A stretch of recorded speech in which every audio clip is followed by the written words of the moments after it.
Okay, so now I'm going to show our patients how to increase the vital capacity of the lungs and to bring vitality to the lungs to make them absolutely prepared for the exposure and changes that we might have to encounter and to try to build up ideal health. So for this demonstration, I will be removing the mask and gloves, and we're going to teach the patients how to do Bhastrika breathing. And that's an Ayurvedic concept, and it should be done ideally in a comfortable position, seated position. I would not necessarily use the wobble seat, but I would use a straight chair for doing this, but I would not use the back of the chair. So the wobble seat does work very, very well for this. And in an ideal situation, we would have the fingers in this hands in this meditative posture, and the only reason for that is to relax all of the shoulder girdles and muscles and the arms and what have you, and to keep the most ideal upright posture so that we can induce diaphragmatic breathing very thoroughly. And so the exercise protocol is to bring very, very remarkable vitality to the lungs, especially affecting the alveoli, the air sacs of the lungs, to keep the fluid from building up and pocketing in the lower lobes of the lungs especially. And this causes very rapid expansion and a pumping mechanism to pump the fluid out of the lungs and keep them refreshed. And so it goes like this. And again, for those people who have tendencies to conceptualize a meditative process, that makes it more conscious, and it brings the attention inward and away from all the distractions that we are dealing with in our culture right now. So we would close the eyes and bring our inner awareness inwardly and a little bit away from the boisterous world outside, and we would do it in this posture. The first part of the exercise will be strong inhalation through the nostrils with the mouth closed and forced expiration.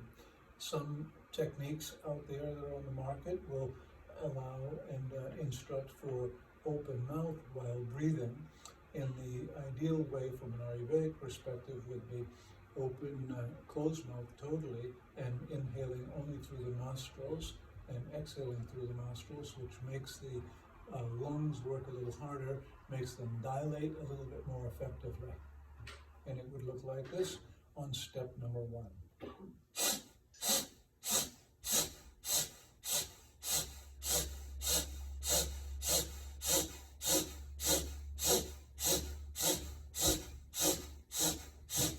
And we would do that ideally for about a minute if we could. It is difficult for those who haven't done it before, and it would be very difficult to go for a full minute. So just do as many repetitions as you feel comfortable with, and then take a pause as I am. We would not talk in between the pauses, however. We would keep the same inner focus as we switched gears. And now the second step would be forced exhalation and passive inhalation. And it would look like this.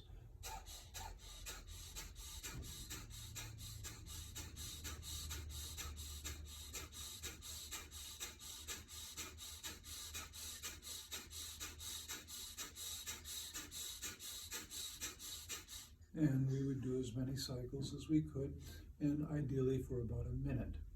The third phase of it, again without breaking our inner awareness focus, we would do forced inspiration and forced expiration repeatedly. So both cycles would be very aggressive, and this is the most difficult part of the protocol, and it might be very difficult for people to go too very long for this. Do what you can.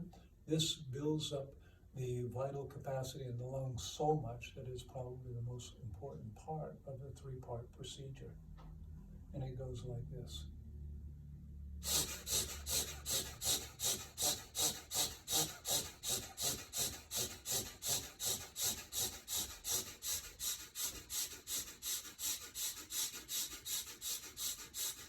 Many people will struggle to go that long. It is really good if you can do that, and you'll certainly feel all the exercise that you're getting in your lung fields when you do that. You'll also notice that you get an awful lot of exercise here at the diaphragmatic insertion, and so that the diaphragm muscle starts to become very, very utilized to pull downward and to open up the lungs even more and really get really deep into the lower alveoli of the lungs.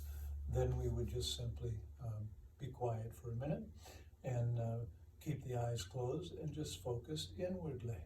Probably one of the most important things that we could do is do it in that consciousness perspective, and that takes away all the distractions that are overwhelming us in our environment right now and brings everything inward where the source of life really is. And so we're also going to take a few minutes for those people who are patients to familiarize themselves with the breathing exercise done on the wobble seat, which is also extraordinarily powerful and effective. And so then what we would do with the broad stance that we teach in the office and other places on our website, we would sit up and start in this position. We would tuck the chin down and roll down into the lumbar spine and let the seat come forward and upward. Then we would raise the chin all the way up, put the curve in the lower back, lean all the way backward, and tilt the seat downward. And when we do this, we would breathe in through the nostrils quite strongly on the backward stroke or extension part of the exercise, and breathe outward on the flexion exercise.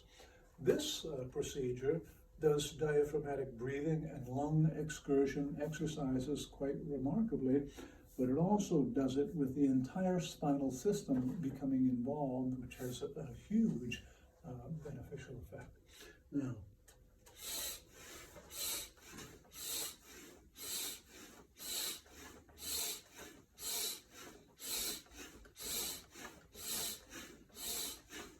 it exercises every part of the spinal system, diaphragmatic pumping, and the movement of the pelvis. The movement of the pelvis and the diaphragm insertion are the prime movers of the pumping of the cerebral spinal fluid up into the chambers of the brain.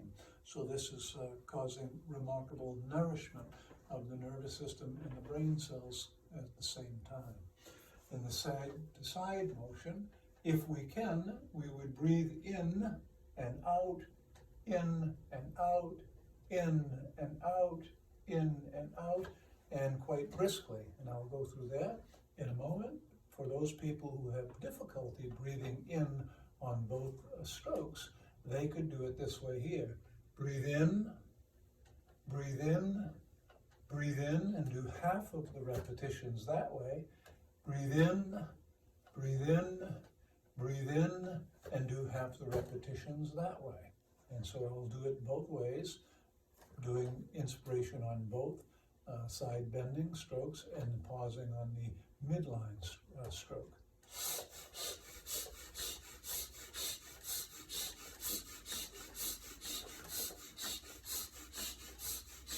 Needless to say, this is remarkable, healthy exercise for lungs.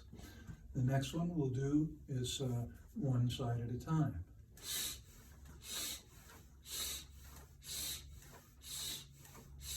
Half the strokes that way.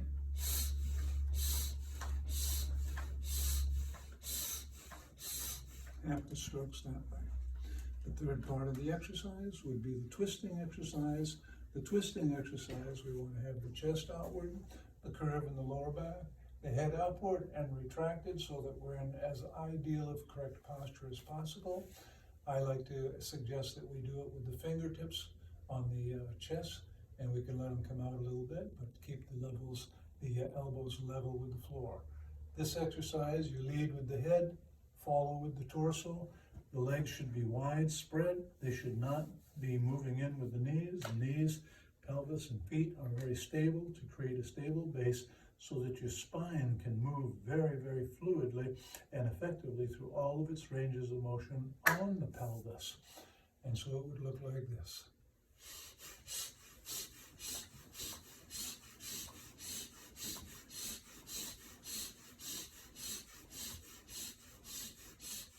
And again, if you can't breathe inward on both strokes, then you would do it one side and then the other side.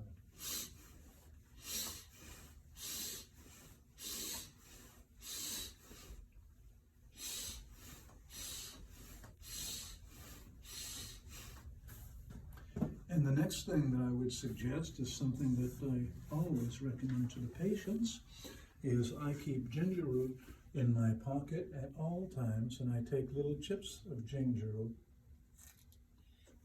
and I chew on it for a few minutes to get all the juice out. And then after I have some of the juice out, if it's too pungent, I will take a sip of water to neutralize that, and then I would put the bulk of it underneath my tongue, and I would leave it there for a while and let the juices of the ginger come out very slowly. Periodically, I might take a little bite with my teeth to get more juice out. Again, if it's too pungent, sip it with water. One of the reasons why we see so little ginger in the stores right now is people are not foolish. They look up all these things on the internet and find out that for thousands of years, ginger has been a remarkable antiseptic for the mouth, and it makes bacteria and viruses very, very difficult to thrive in. Probably one of the simplest protections that you can have for bacteria and viruses coming into the oral cavity.